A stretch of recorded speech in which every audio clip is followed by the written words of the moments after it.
api saja. Ada suhu, ya. Suhu itu sendiri ada yang sifatnya panas, bahkan yang dingin pun dia bisa menyebabkan luka bakar atau namanya dengan frostbite. Kemudian luka bakar yang disebabkan karena listrik. Ini sering terjadi ya, terutama dari peralatan rumah tangga, ya, kabel-kabel yang terbuka, colokan yang terbengkelai, ya, terutama dari alat-alat elektronik. Kemudian kimia ada yang sifatnya asam dan basa. Radiasi laser, nah, sinar laser juga bisa menyebabkan luka bakar. Next.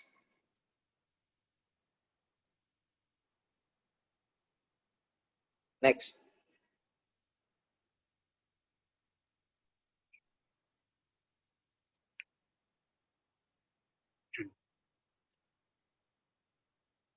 Yang tadi yang tadi. Kedalaman luka bakar tadi. Back.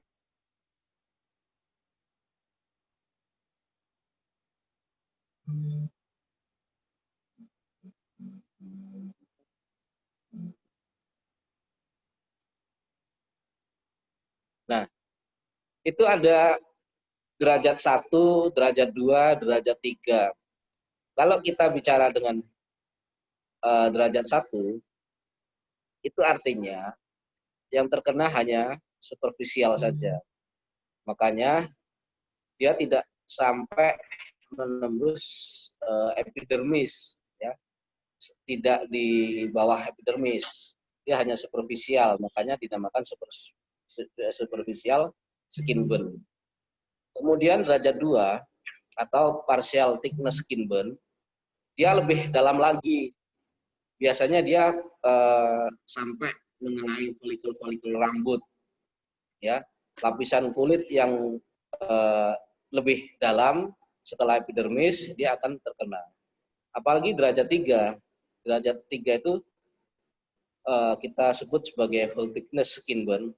Dia bisa sampai lapisan terdalam dari lapisan kulit, bahkan bisa sampai ke dalam tulang. Itu semua folikel rambut dan sebagainya mati situ.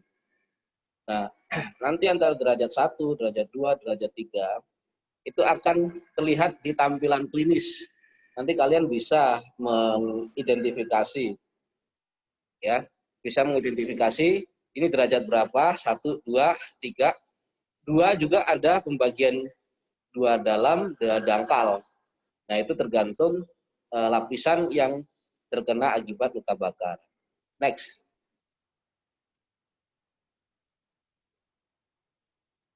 Next. Nah, ini superficial skin. Kalian bisa lihat itu hitam. Itu ada namanya zona nekrosis yang hitam itu. Kemudian di bawahnya ada metastasis, belum normal tisu. Dari permukaan yang superficial burn itu hanya sebatas epidermis. Ada zona kabar itu tadi, ya, ada koagulasi, ada zona stasis, ya, kemudian ada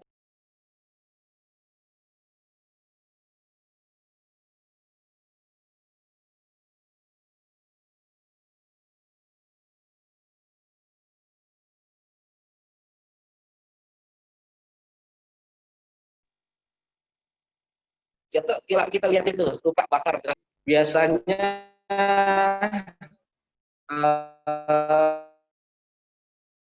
sering terjadi pada orang-orang yang berjemur, misalkan di pantai atau di luar, terik kena sinar matahari, ya, atau bekas singlet dan sebagainya, mana yang terpapar itu dia akan memberikan warna yang lebih gelap. Biasanya derajat 1 itu tidak perlu perlakuan khusus. Dia akan sembuh sendiri, sembuh spontan. Namun demikian untuk mengurangi rasa tidak nyaman, biasanya cukup diberikan dengan lotion saja ya, atau apa minyak zaitun atau apa dan sebagainya supaya tidak rasa tidak enaknya bisa teratasi dengan cairan-cairan yang kita berikan di situ.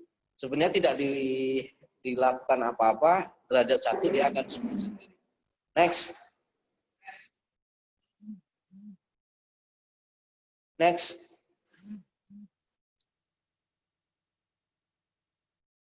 Kemudian ini luka derajat 2 tadi ya, gambar tadi luka derajat 2 tadi yang kulit, mana kulitnya?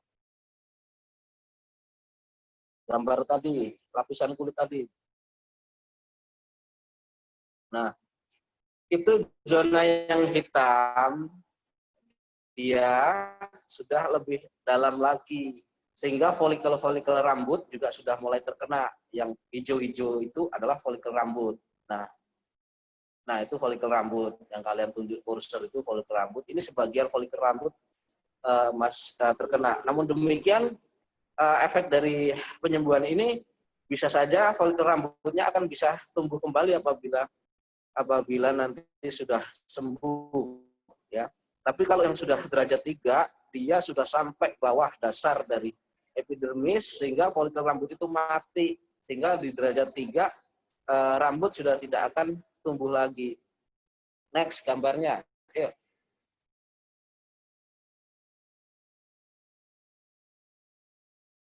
Nah, kita lihat itu ciri-cirinya dari luka bakar derajat 2.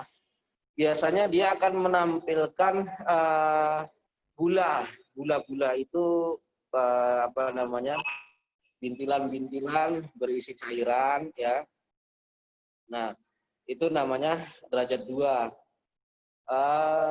Ada yang menganut beberapa bula tidak perlu dibuang di insisi ya.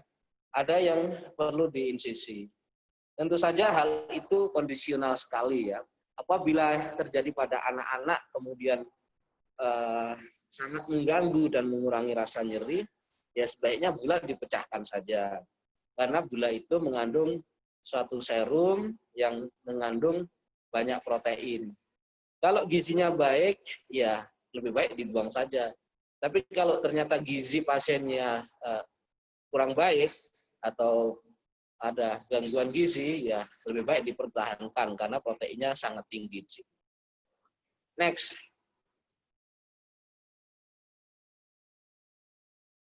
Kemudian full thickness skin burn, ya itu kita lihat semua lapisan kulit ya kena semua, hitam semua sampai bawah. Biasanya luka-luka seperti ini, dia wujudnya akan nampak warna abu-abu di luka bakar. Dia ujung-ujung saraf sudah habis, hilang. Sehingga rasa sensasi nyeri, ya, dia sudah tidak ada lagi rasa nyeri karena di luka bakar derajat 3 ini. Beda derajat 1 dan derajat 2, dia masih mengalami rasa nyeri. Kita lihat itu luka bakar derajat 3, itu ada zona stasis. Stasis itu yang putih-putih, stasis. Nah, terus yang merah-merah itu zona koagulasi yang di pinggir-pinggir itu, yang di kursor itu koagulasi, ya. Next, ini contohnya, maksud saya cara membedakan derajat 2, derajat 1, derajat 3, 1, 2, 3 itu biasanya ada dengan pemeriksaan pinprick test ya. Nah, yang abu-abu itu, apalagi yang sampai hitam-hitam itu, dia sudah tidak rasa sensasi lagi nyerinya. Sehingga ditusuk-tusuk dengan jarum, dia tidak ada rasa nyeri. Beda dengan yang merah-merah itu, dia rasa nyeri sekali. Nah, itu masih derajat 2, ciri-cirinya adalah bula. Tapi kalau derajat 1, dia hanya hiperemis saja. Seperti gambar 1. Derajat 2 dalam, ya B itu yang itu, nah sedang intubasi. Kemudian derajat 3 itu semuanya sudah hitam semua. Ini angka kematiannya tinggi sekali yang derajat 2 dalam dan derajat 3. Next.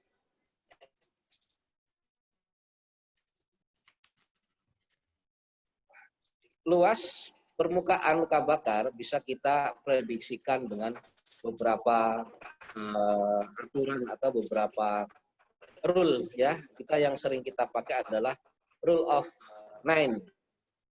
Itu pada orang dewasa. Tapi kalau pada anak-anak kita bisa menggunakan Ralph and Brother ya, atau dengan itu ada ukuran sendiri, child lebih 5 tahun sama anak-anak kira-kira 1 tahun.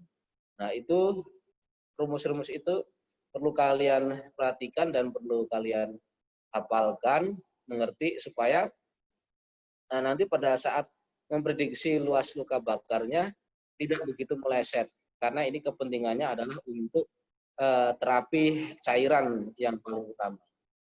Next. Nah itu Plan and Brother ini kita gunakan pada anak-anak. Ini kamu simpen di dalam HP nanti kalau pas kamu jaga ada luka bakar, kamu lupa, nah kamu bisa buka nilai-nilai area-area apa saja yang terkena pada anak-anak. Next. Penanganan itu ada yang pre-hospital, bahkan sampai dengan hospital. Tentu saja yang pre-hospital ya tergantung siapa yang menanganinya. Kalau memang orang awam, biasanya kadang-kadang tata laksana yang di awal juga salah. Pada prinsipnya kalau kita ketemu seperti itu di luka bakar di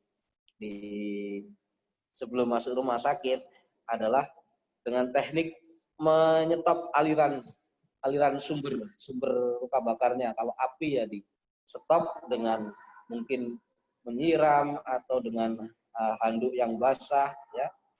Kalau misalkan dia aliran listrik ya aliran listriknya dimatikan. Terus kemudian menjatuhkan diri. Luka bakar yang dia kena api mestinya si pasien suruh menjatuhkan diri, kemudian mengguling-guling supaya api tadi itu cepat tidak membesar. Pada intinya tujuannya itu adalah untuk menghilangkan heat restore. Ya. Apabila dia kurang dari 2 menit terjadi paparan sumber api atau sumber listrik, dia akan efektif. Tapi kalau sudah lebih dari 2 menit, teksturnya itu susah dihilangkan. Heat restore itu ketika kalian kena luka bakar misalkan atau kena terpecik api gitu di tangan dan lengan. Nah, luka bakarnya ada, terasa lambat ke dalam dan ke samping. Nah, itulah untuk menghilangkan atau mengurangi heat restore itu supaya nyerinya itu tidak merambat kemana-mana. Karena selama dia merambat, otomatis daerah yang terkena rambatan panas itu dia akan juga semakin terkena efek dari luka bakar itu. Next.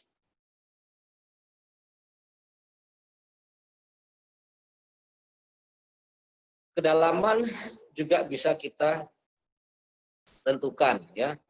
Tentu saja ya berdasarkan temperatur zat penyebabnya apa saja. Kemudian lama kontaknya, kemudian sifat dan jenis penyebabnya apa luka bakar itu. Next. Penanganan trauma ya, ini namanya trauma ya. Tetap beda prinsipnya adalah penanganan resistasi ABCD-nya. Nah, kalau kita curiga trauma inhalasi ya, itu biasanya terjadi pada luka bakar yang terjadi di ruang tertutup.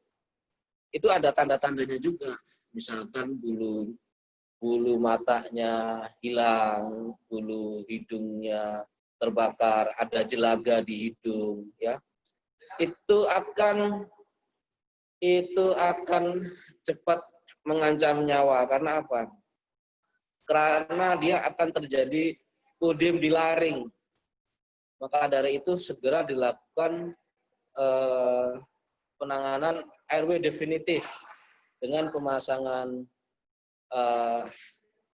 ET, ya, atau dilakukan trakeostomi supaya tidak terjadi ödem laring yang menyebabkan tidak bisa bernapas, akhirnya pasiennya bisa meninggal. Next.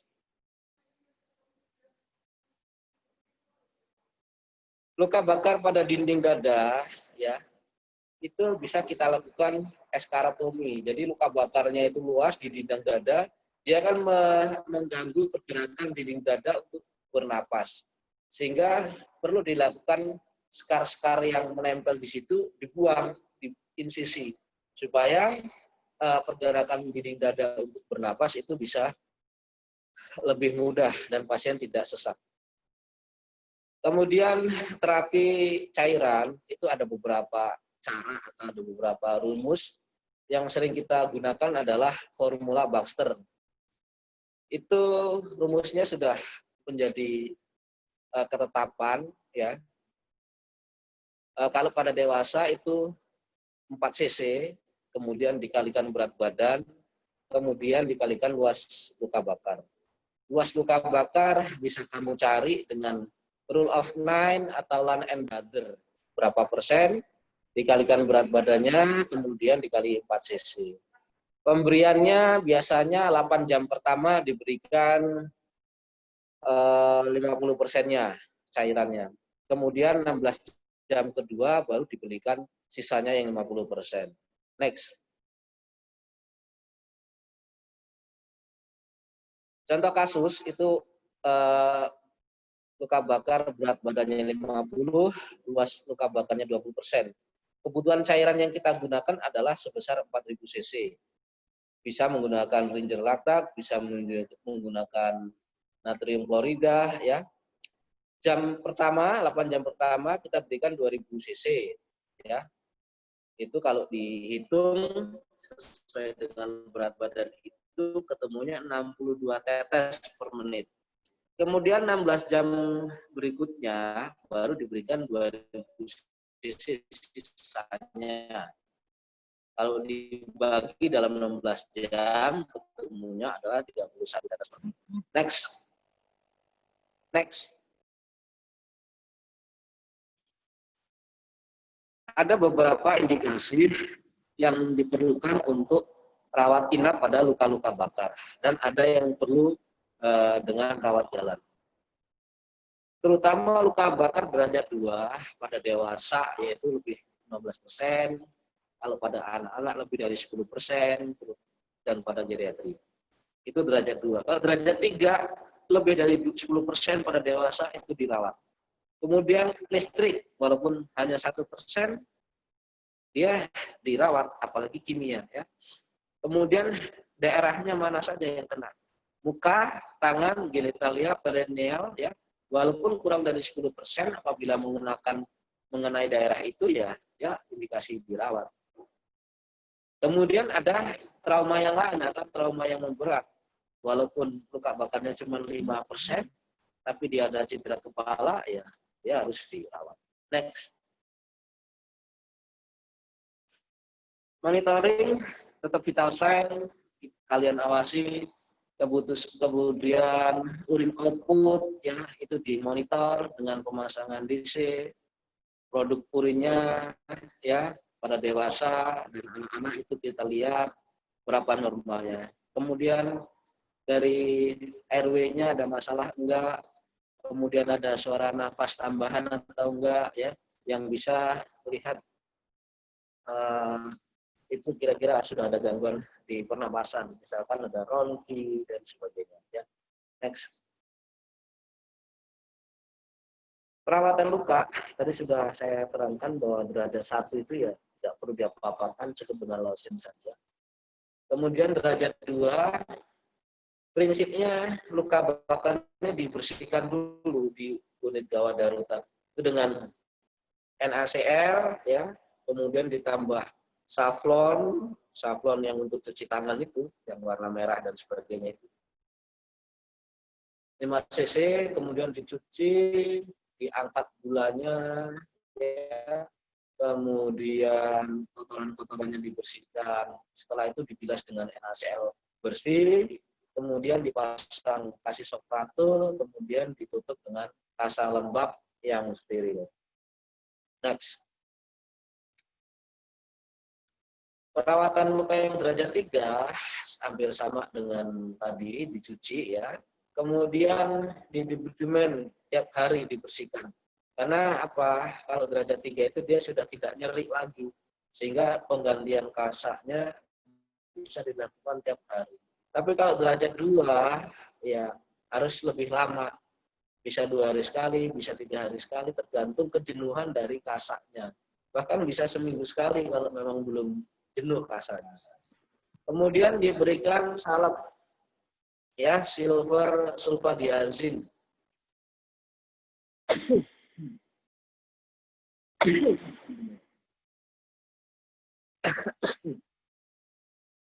Itu salep yang bisa menembus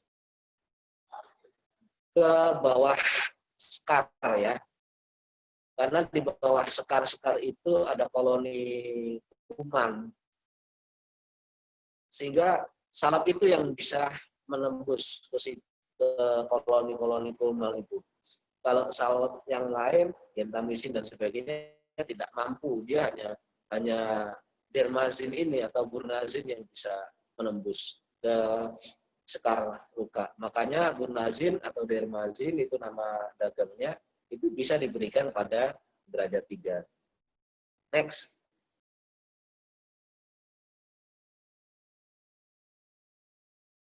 Perubahan yang terjadi yang perlu kalian ketahui dan perlu kalian nilai. Yang pertama adalah cairan tubuhnya. Kira-kira cukup atau enggak terapi yang kalian berikan. Itu harus dimonitor tiap jam. Kebutuhan cairannya cukup atau tidak. Kalau dia akan kurang, tentu saja akan dehidrasi. Sehingga mengakibatkan efek yang lain, bisa demam dan sebagainya. Kemudian invisible water loss-nya dinilai, ya.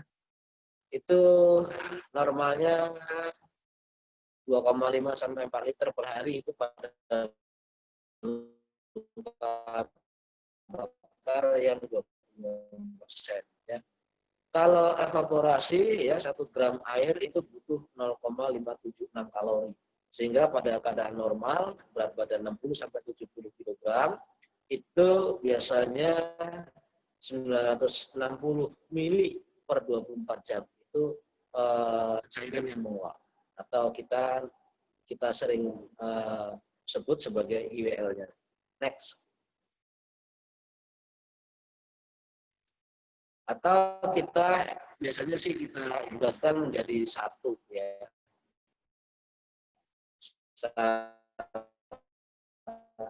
Next.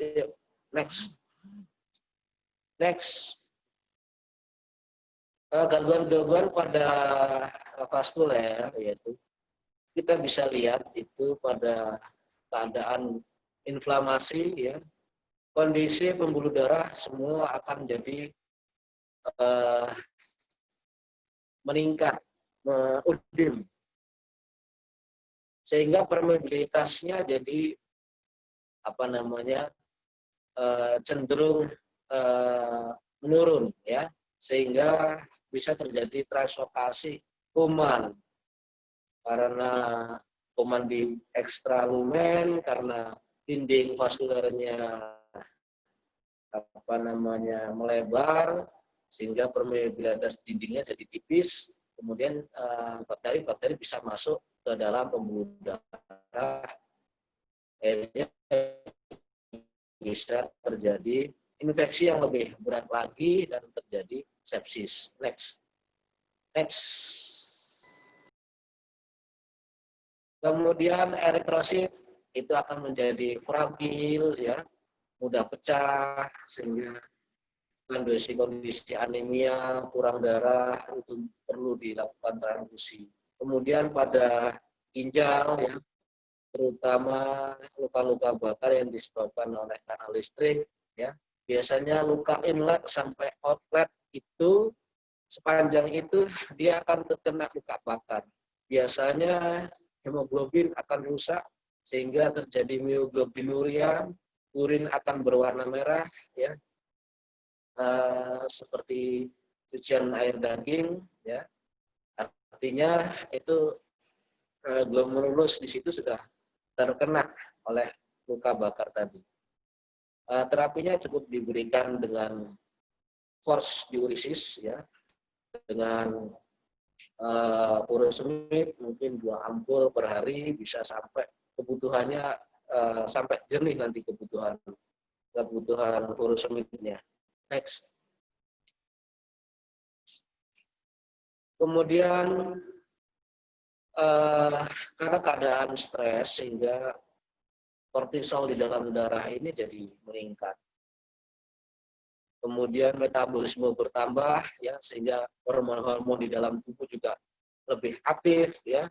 Glandula tiroid juga lebih aktif, ya, sehingga produksi T3, TSH, T4 di situ jadi meningkat.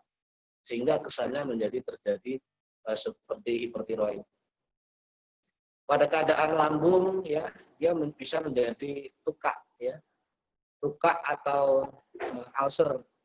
Kalau di lambung itu namanya karena akibat luka bakar itu namanya Charling ulcer, ya, tukak lambung yang disebabkan oleh karena luka bakar. Next.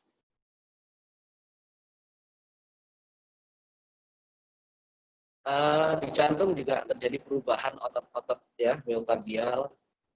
Kemudian kalau kita cek engine jantungnya, CKMB dan sebagainya juga akan bisa meningkat. Tentu saja mekanisme daya tahan tubuh di situ respon imunnya jadi turun, itu terutama pada fase-fase akut, ya. Kemudian pada yang kronik, ya, biasanya akan sudah terbentuk suatu antibodi sehingga respon imunitas pada luka bakar yang kronis dia akan lebih baik biasanya ketimbang yang fase akut. Sehingga kemampuan sel-sel fagositosis di situ akibat reaksi inflamasi juga dia akan terganggu sehingga daya tahan tubuh dia jelas akan menurun. Next.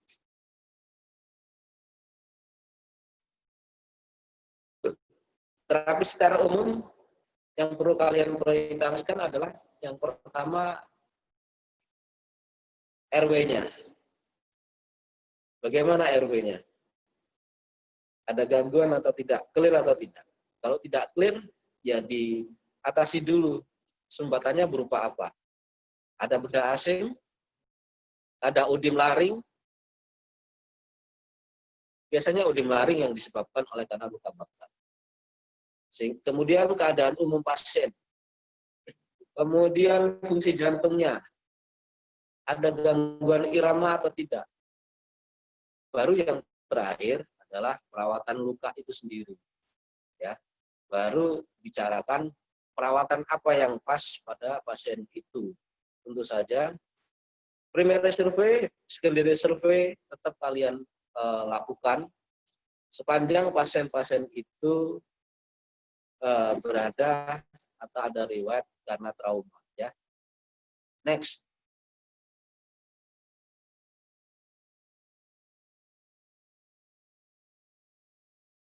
Itu tanda-tandanya, ya, apabila ada gangguan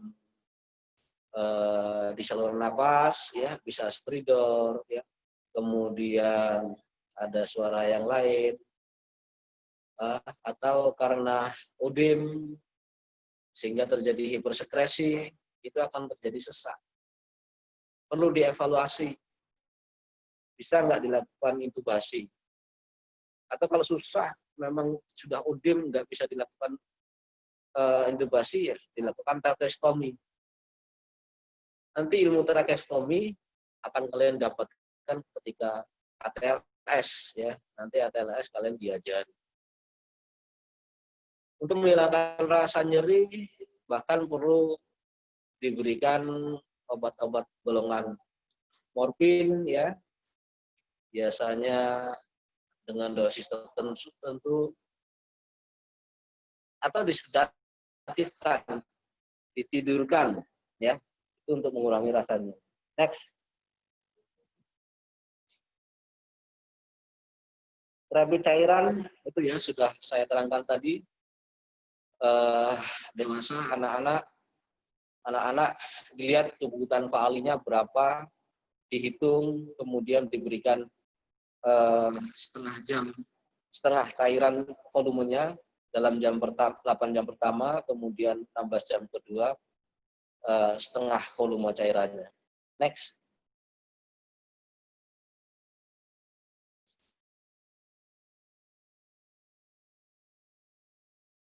Pada intinya setelah diberikan terapi itu tadi cairan, tetap kalian evaluasi, ya. Kemudian hasil laboratorium yang lain juga perlu dievaluasi. Adakah gangguan elektrolit, ya? Adakah gangguan pembekuan darah, kemudian adakah kekurangan eritrosit dan sebagainya. Monitor CTTV, ya, vital sign, bila perlu diberikan suatu ruangan tertentu, ruangan luka bakar biasanya. Kombusio unit, unit biasanya ditaruh situ seperti ICU begitu. Dia termonitor lebih ketat. Namun hanya rumah sakit besar saja, rumah sakit tertentu saja yang mempunyai unit luka bakar. Next.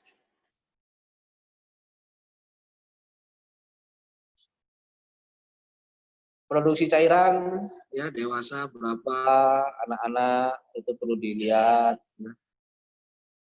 Kemudian bila perlu dipasang CVP itu mempertahankan volume cairan yang ada di dalam tubuh. Kemudian kadar protein dicek, biasanya di 2 hari sekali atau 3 hari sekali, karena kerusakan albumin, kerusakan protein di situ, sehingga terjadi hipoalbumin. Ini juga akan memperlambat penyembuhan luka. Next.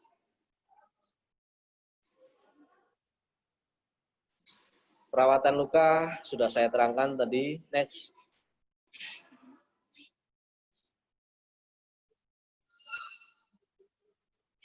Nah, ini gambar yang anak tadi di awal, ini luka bakar derajat 2 sebelum dilakukan debridement dan setelah dilakukan debridement. Next.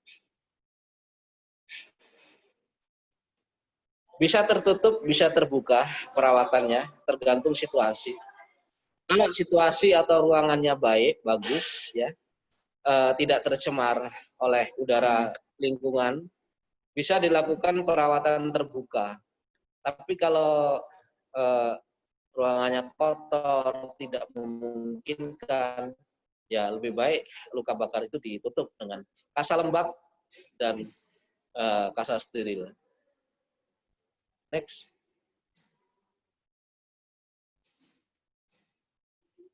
Kematian luka bakar yang sering terjadi, yang pertama adalah karena sepsis. Kehilangan cairan. Tapi kalau kehilangan cairannya segera teratasi, ya biasanya yang paling terjadi adalah sepsis dan gagal ginjal. Next. Ini patofisiologinya, ya. Luka bakar bisa menyebabkan kegagalan multi organ dysfunction. Next.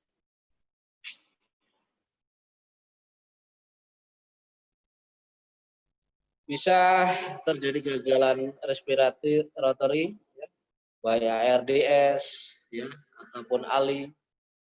Kemudian gangguan kardiovaskuler, gangguan disseminated intrakoagulasi itu juga sering terjadi, ya, di mana faktor-faktor pembekuan terganggu, ya, mudah berdarah, ini bisa menyebabkan kematian. Next. Next.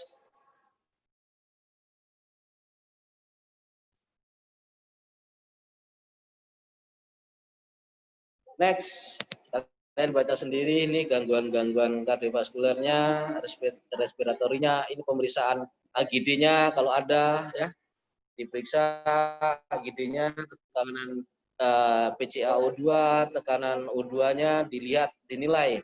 Next. Kemudian produksi urin, ya, kreatinin serum, bunnya berapa, ada kegagalan ginjal atau tidak, perlu dievaluasi. Next.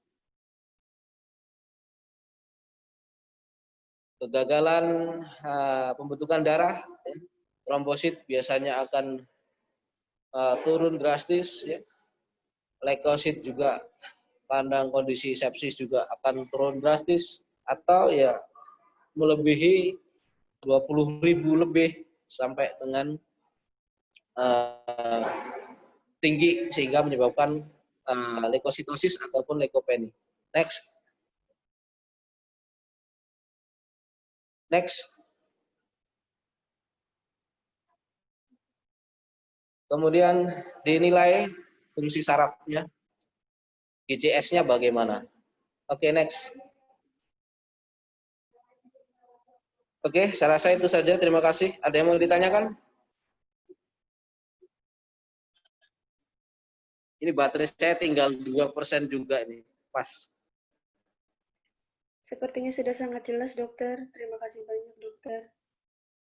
Oke, kalau tidak ada pertanyaan, silakan belajar sendiri, materinya di-share ke teman-temannya. Tidak ada perubahan di sistem materinya, seperti itu. Sampai ketemu di ujian, mudah-mudahan soalnya juga keluar semua yang saya sampaikan. Kalau tidak ada pertanyaan, saya akhiri. Terima kasih atas perhatiannya. Assalamualaikum warahmatullahi wabarakatuh. Waalaikumsalam warahmatullahi wabarakatuh.